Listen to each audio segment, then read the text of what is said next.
Mario dans l'espace, est-ce le saut de trop? Magnifique visuellement mais vide de sens, on débriefe le crash de cette suite d'Illumination.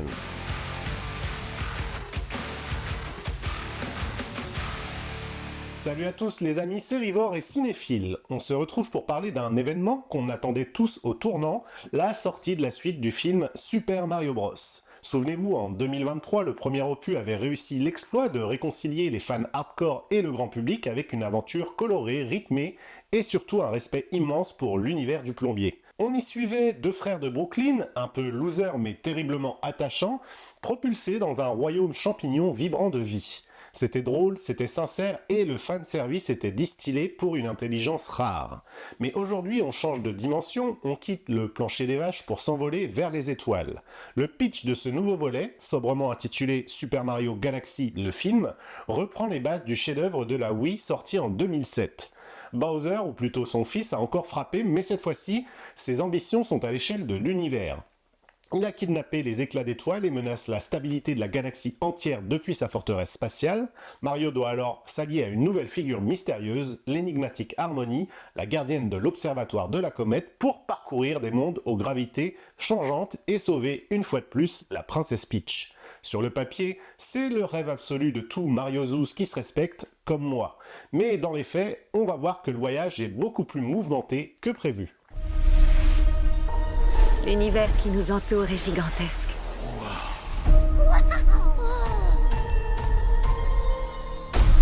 Il y a tellement de galaxies.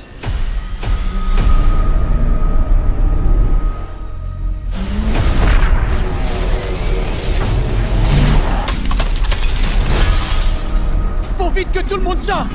Dehors! Tout le monde dehors!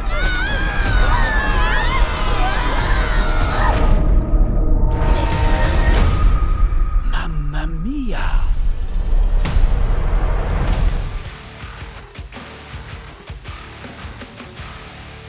Pour bien comprendre où on met les pieds, il faut regarder le contexte de prod. On est le 2 avril 2026, le film est sorti hier, pile, le 1er avril. Un choix de date audacieux de la part de Nintendo et Universal, presque comme un clin d'œil à la folie du projet.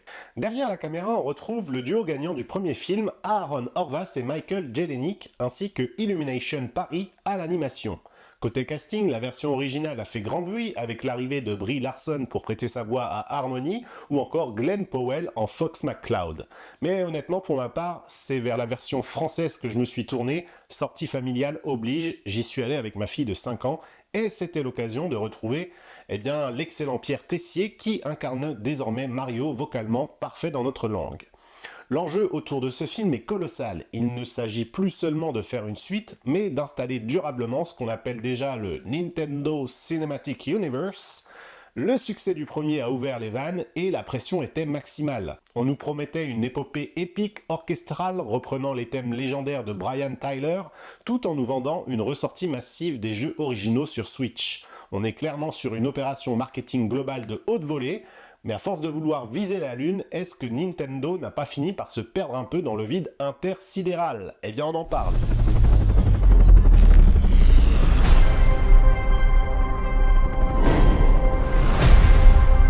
Je vous ordonne de libérer mon père! Faudra me passer sur la moustache. Avec plaisir.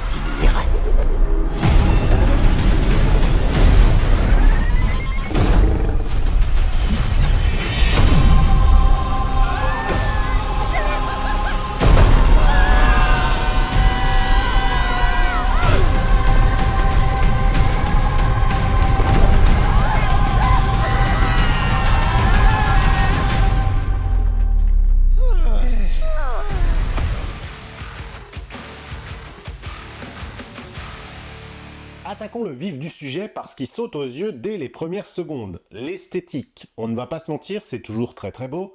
Illumination et ses studios à Paris, Cocorico, a poussé les curseurs de l'animation à un niveau de détail qui nous laisse pantois. Les textures des gants de Mario, les reflets de la lumière sur les carapaces, sur les cheveux aussi des personnages, la profondeur des champs stellaires, c'est absolument superbe.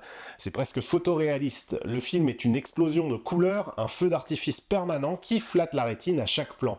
Il y a même des moments de pure inventivité visuelle, comme la scène du casino dans l'espace. C'est un cube gigantesque où chaque face possède sa propre gravité, forçant les personnages à se battre dans des perspectives impossibles. C'est brillant, c'est dynamique et c'est exactement ce qu'on attend d'une adaptation de Galaxy.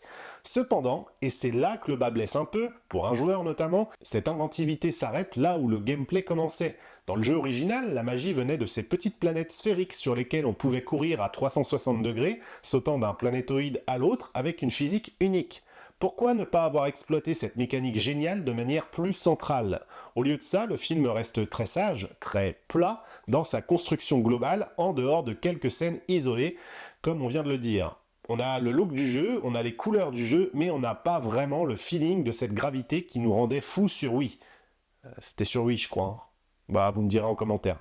Enfin bref, c'est magnifique à regarder, mais c'est un peu comme une vitrine de luxe. C'est très beau, mais on a l'impression d'être tenu à distance par une réalisation qui préfère le spectacle facile à la véritable audace technique de mise en scène. Au-delà de la technique, ce qui faisait la force du premier film, c'était son humanité. On y suivait deux frères de Brooklyn, des petits gars qui galéraient avec leur entreprise de plomberie, méprisés par leur ancien patron et un peu incompris par leur famille. Ce côté loser magnifique créait un ancrage immédiat. On vibrait pour eux parce qu'ils étaient ancrés dans une certaine réalité. Mario n'était pas un super-héros, c'était un type courageux qui refusait d'abandonner. Cette persévérance, c'était le cœur émotionnel du récit. Dans Super Mario Galaxy, cet ancrage a totalement disparu. On est catapulté dans l'espace dès les premières minutes et on n'en redescend jamais. Le film semble avoir oublié que pour s'attacher à un voyage extraordinaire, il faut d'abord aimer ceux qui le font. Ici, les enjeux émotionnels sont évaporés, il n'y a plus cette espèce de dynamique fraternelle qui nous serrait le cœur dans le premier film. On est dans de la démonstration de puissance, dans l'épique un peu gratuit, mais on a perdu cette petite étincelle de sincérité qui faisait qu'on se sentait un peu plus proche des frères Bros. C'est d'autant plus dommage que l'univers de Galaxy, avec sa mélancolie latente et ses thématiques sur la solitude des astres, aurait pu offrir un terrain de jeu incroyable pour approfondir les personnages. Au lieu de ça, on survole tout et le spectateur reste sur le quai, regardant passer un train de marchandises rutilant, mais désespérément vide. L'un des autres gros points noirs, c'est la gestion de l'effectif, entre guillemets. On dirait que les scénaristes ont voulu cocher toutes les cases du catalogue Nintendo en un seul film. Résultat, Mario devient presque un figurant dans sa propre licence, il subit l'action plus qu'il ne la dirige, souvent éclipsé par une armada de personnages secondaires qui se marchent dessus. Prenez le cas de Bowser par exemple, c'est sans doute l'une des plus grosses incohérences du film. On le retrouve dans une posture instable, oscillant entre le méchant pur et dur, le père attentionné pour Bowser Jr. et une sorte de repenti qui fait des travaux d'intérêt général ou gère le club de lecture. Pourquoi pas, mais le film change complètement son fusil d'épaule toutes les 10 minutes, il redevient méchant sans aucune transition logique, puis semble avoir de la pitié pour finir par un final qui balaie tout développement. C'est frustrant. Et que dire d'harmonie ? Pour nous, les fans de Mario, et notamment de Mario Galaxy, elle représentait l'attente majeure. Elle n'a que 3 minutes de présence réelle à l'écran, ou plus ou moins. C'est un pur gâchis. On nous introduit aussi Yoshi, mais il est réduit à faire de la figuration comique, là, uniquement pour que les fans puissent dire « Bah, regardez, il est là, quoi ». C'est un peu le syndrome de l'album Panini, on remplit des cases, on accumule les vignettes, mais on oublie de construire une équipe cohérente. À force de vouloir plaire à tout le monde en introduisant le renard ou encore d'autres caméos, le film finit par ne plus s'occuper de ses piliers. Ouais, désolé, j'ai plus le blast du renard, j'ai pas joué à celui-là tout simplement. Parlons maintenant du rythme, et c'est là que mon expérience de papa prend tout son sens. Comme je l'ai dit, j'y suis allé avec ma fille de 5 ans. Pour le premier film, elle se bidonnait, elle vivait l'aventure, elle était active. Ici, elle est restée comme hypnotisée, mais sans vraiment rire une seule fois. Le film est nettement moins drôle, plus froid. C'est une succession de scénettes d'action frénétiques qui ne sont pas reliées entre elles par une véritable structure narrative.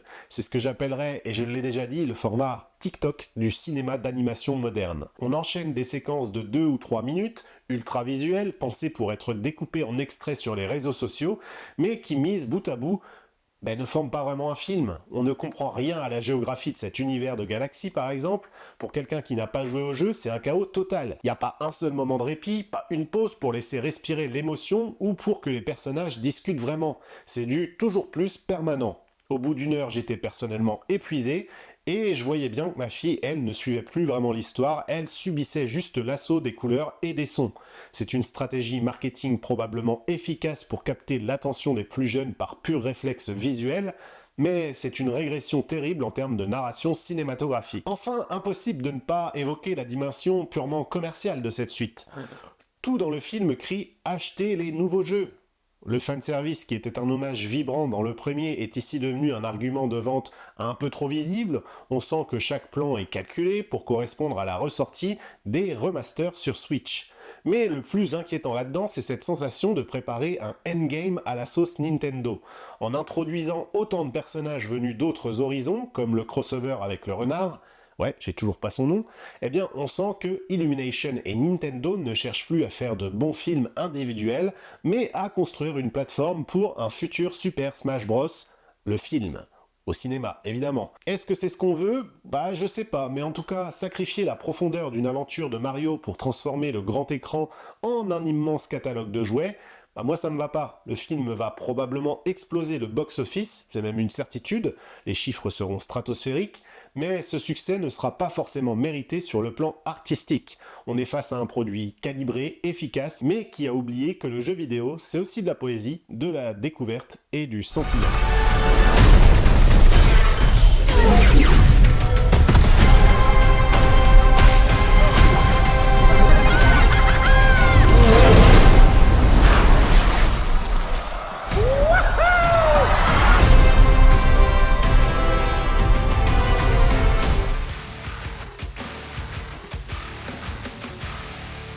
Alors, quel bilan faire de ce Super Mario Galaxy ?